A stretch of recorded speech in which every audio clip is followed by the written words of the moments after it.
Hey everybody, Billy Obenauer here. So a lot of you know that I teach human resource management, and I often get questions about, does human resource management matter to all management students? Why do we require it in a management major? Why do people need to learn about it even if they're not going to become HR managers? So I decided to put together a little video that kind of walks through how a career in human resource management might be relevant to you, but also how does human resource management apply to your organization even if you're not in HR?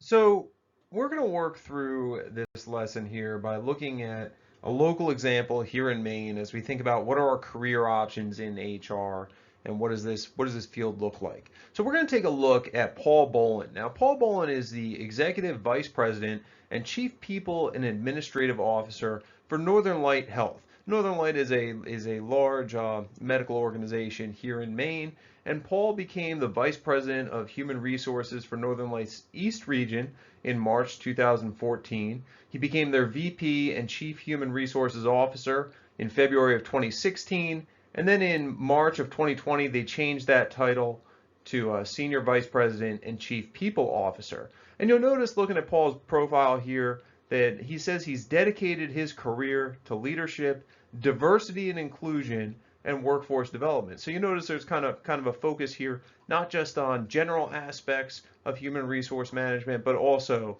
on DEI.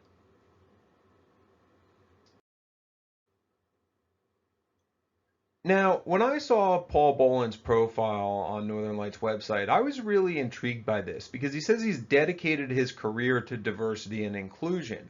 And I'm a DEI scholar, so I was very curious what it means to have a chief people officer or a vice president of human resource management who has dedicated his life to diversity and inclusion and what the impact on your organization is. I was really curious about this because I've seen Northern Light in the news for some things that aren't great, and I want to know if they were just kind of anomalies or if there was a pattern. So I did what's called a Freedom of Access request with the Maine Human Rights Commission.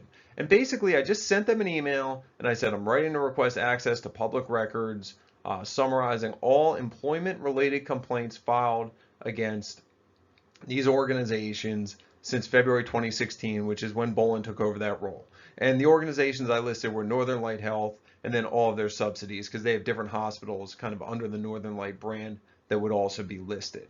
All right, and I was a little bit surprised to see that a human resource management officer who had dedicated his career and his life to diversity and inclusion had actually had 37 complaints filed against his organization since taking over that role.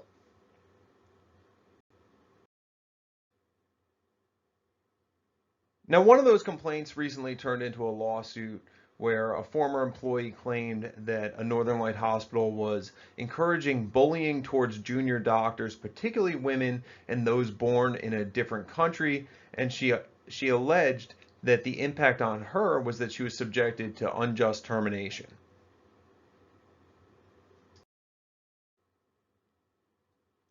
Another former employee filed a discrimination lawsuit against Northern Light, claiming discrimination based on gender and a hostile work environment where they experienced sexual harassment, unwanted sexual contact, sexual assault, and rape within the organization. Now, this employee had chosen to maintain their anonymity and had filed the suit as a Jane Doe, but eventually ended up withdrawing the lawsuit.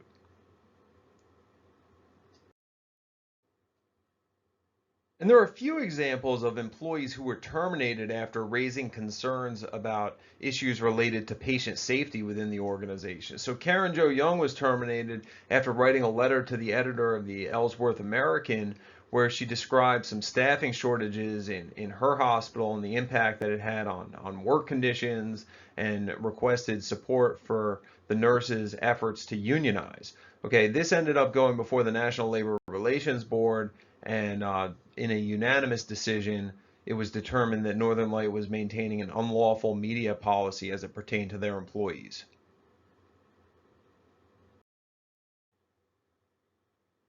According to another article, an emergency room physician was terminated after reporting some concerns about patient safety at Eastern Maine Medical Center.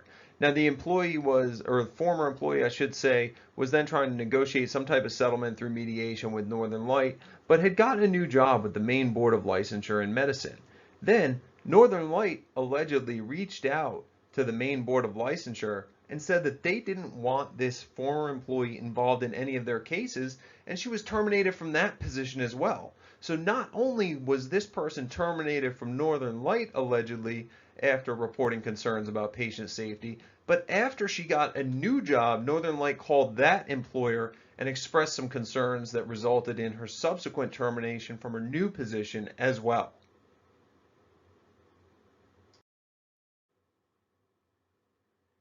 And another article shows us that a different doctor was allegedly terminated after expressing concerns about patient safety. And after this doctor was terminated, her son, who was a student at the University of Maine at the time, wrote a change.org petition and took some action to get some people to recognize some of the patient safety concerns that he had discovered in performing his own research on the issue. And then allegedly, Northern Light Health threatened to sue the former employee over her son's behavior until Fire took the case and advocated for the family.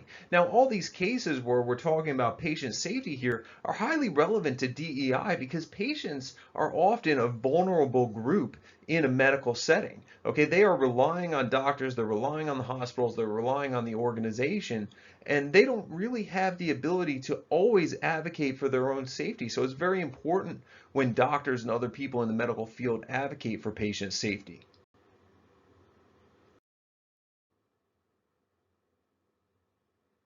Now, some of the employment discrimination cases against Northern Light have made it to a jury. In fact, Northern Light Health lost the largest award in a racial discrimination case in the history of the state of Maine when an all-white jury awarded $3 million to a black man who was discriminated against when he was fired from his position as a facility manager in Orono, Maine.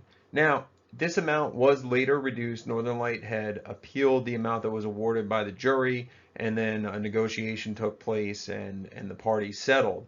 But at the time, that award of $3 million was the largest award a jury had ever given to a plaintiff in a racial discrimination case in the state of Maine. Now, despite that being the largest award in a racial discrimination case in the state's history, Northern Light still took a stand and said that they stand behind their values of diversity, equity, and inclusion, and that they believe that the courts were wrong in this case. So even after having a jury say, not only were you wrong, but you're so wrong that we're awarding $3 million, the organization didn't step back and have a reflective moment where they said, we're sorry, we're going to do better. Instead, they fought back and said, no, we're not wrong, you're wrong.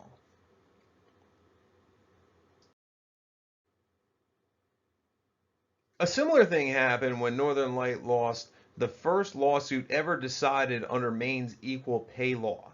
Okay, so they had a woman psychologist who was being paid about $50 an hour in Acadia Hospital when some men were being paid $90 to $95 per hour. She sued Northern Light under Maine's equal pay law. She won the case, but when she first sued them, they accused her of trying to take advantage of a crisis situation. And then after she won the case and won on appeal, they still talked about being committed to treating employees regardless of gender or any other protected class fairly and equitably, and said they disagreed with the court's ruling. So once again, Northern Light was unwilling to take a look at the facts of the situation, look at what a jury had told them, be reflective, and commit to doing better. Instead, they just pushed back and said, no, we didn't do anything wrong, despite the fact that the courts had told them that they had.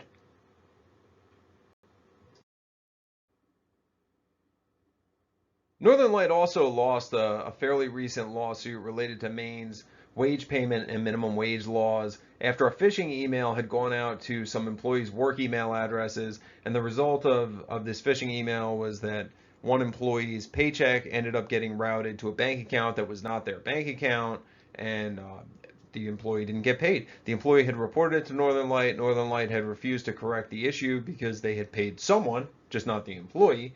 And the courts in summary judgment said, no, you are responsible for paying the employee, and required Northern Light to pay the employee the $8,000 that they were owed.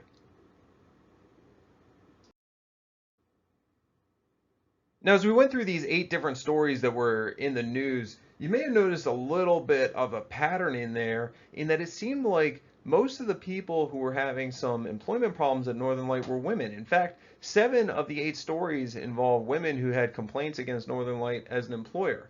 So I took a look at the 37 Human Rights Commission complaints that I'd gotten reports back on, and it looks like 28 of the complainants in those complaints were women. So 75% of the people who had filed complaints with the Human Rights Commission were women as well.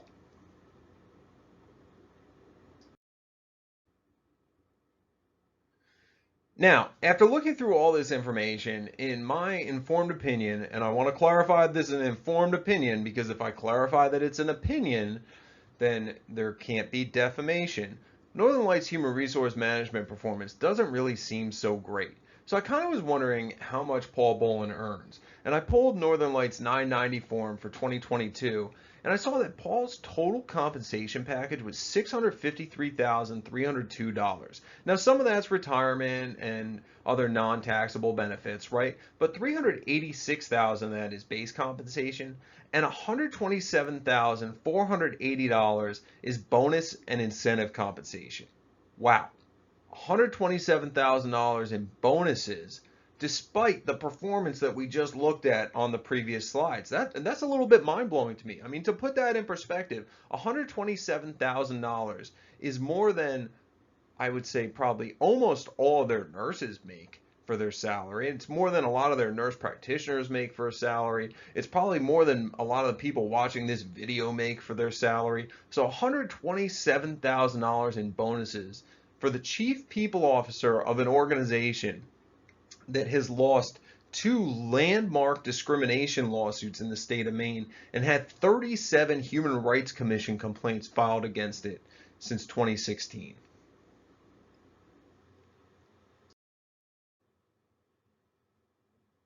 So then I got thinking, I said, well, maybe there's a reason that Bolin gets paid so well. Maybe Northern Light's the problem and he's trying to fix it and he's really good at what he's doing. So I looked at an email that an employee sent Bolin in June of 2024 where they talked about receiving emails about his personal commitment to diversity, equity, and inclusion and requested to be removed from the list because of what their experiences at Northern Light look like. And Bolin's response was basically, you could create an Outlook rule and put me on auto delete, but everybody's going to get these messages. Okay, he did, to his credit, reference that there were compliance and HR teams investigating the employee's concerns. But the core message here was the employee said, I don't feel respected in this organization. I'm requesting to be removed from the distribution list where you talk about how important DEI is to you. And he said, no, everybody's got to get these messages. I'm summarizing here. But he said, it's important to our culture and journey of inclusion that we welcome all to attend these offerings. And if you prefer not to receive them, you could create an Outlook rule to have them deleted when they hit your inbox. So, my opinion, that seems a little bit tone deaf and disrespectful.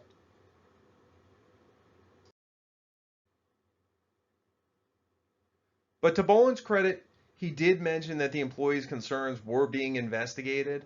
So, you might be wondering what happened with that investigation. Well, the complete findings were shared with the employee in a 110-word email that did not reference a single policy number or how the actions that were discussed related to policy. And when the employee asked for clarification, the employee was told, we've provided our response and will not be discussing this matter any further. Now that email did not come from Bolin. That email came from Noah Lundy, who is someone who would be one of Bolin's subordinates. But even so, looking at this pattern, it doesn't look like Bolin has any great performance in DEI himself that is different from what we're seeing in the organization. Again, my opinion, my interpretation of the facts that I've presented for you here.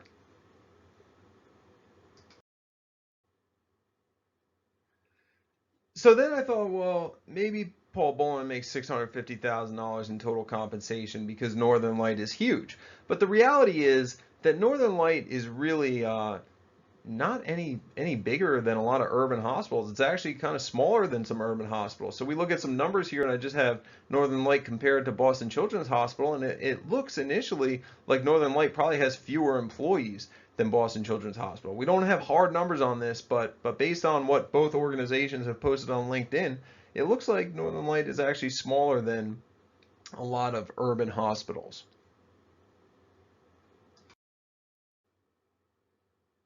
So if it's not the organization's size, maybe Boeing gets paid well because the organization is performing really well. So I took a look at that, and it looks like Northern Lights Moody's rating or credit rating has been downgraded multiple times in recent years. And they actually had one year where they had an operating loss of more than $100 million. It was a $178 million loss that they had in 2022, which happens to be the year that he got that huge bonus. But as we look at their discussions of their operating losses, they talk a lot about staffing and operating challenges. They talk about staffing crises and needing temporary staffing. Now imagine that. You have all sorts of problems with discriminating against employees and whistleblower retaliation and these types of things, and then you have staffing problems. Um, Seems like you could kind of expect that, right? But, Northern Light ended up paying out $116 million in professional fees that was predominantly for temporary staffing. And that right there signals an issue with your human resource management. And it signals an issue with your human resource management that is impacting the overall health of your organization and demonstrating why HR matters to your organization.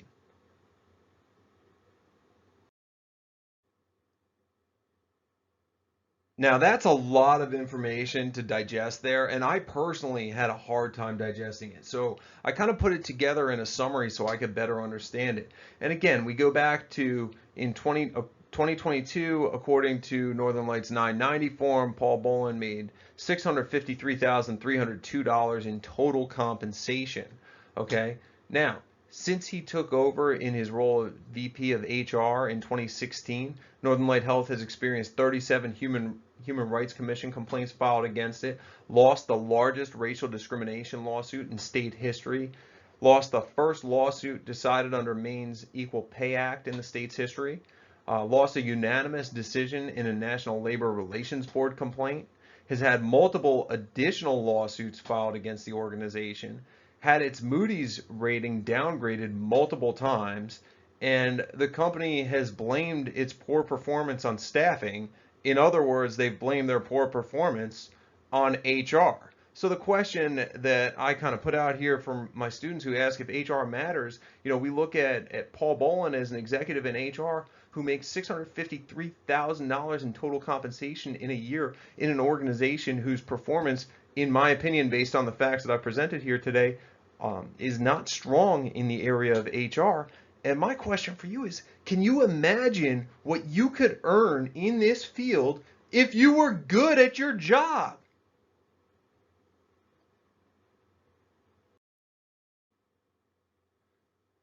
Now, there still might be some of you who are watching this video and are saying, I don't want to go into human resource management. And if that's you, that's okay. I understand that. And, if you're eagle-eyed, you may have noticed that Paul Bolin's actually on the advisory board for the Maine Business School, which is my employer. And you may be wondering how I can use Bolin's organization as an example like this, given that he's on the advisory board of my school. And that's what I'm going to cover here on the next slide. Now, at my university, faculty are unionized. And what that means is that we have a union that negotiates a contract for all of us. It's called a collective bargaining agreement. They negotiate it with the university. And within that collective bargaining agreement, there is an article, a clause that states that we have the freedom to present and discuss all relevant matters in the classroom, that we can do so without any threat of censorship or discipline, and that basically we have the right to comment as faculty on matters that are related to our professional duties. So since I teach human resource management, my contract protects me so that I can comment on issues related to human resource management in my community. Basically, my collective bargaining agreement protects my right to discuss these relevant matters regardless of relationships and power dynamics. So this is a great example of how in an organization, your human resource management policies and procedures are going to drive your organization's business practices. If we didn't have this clause here, I may not actually be able to discuss this matter the way that I've discussed it today.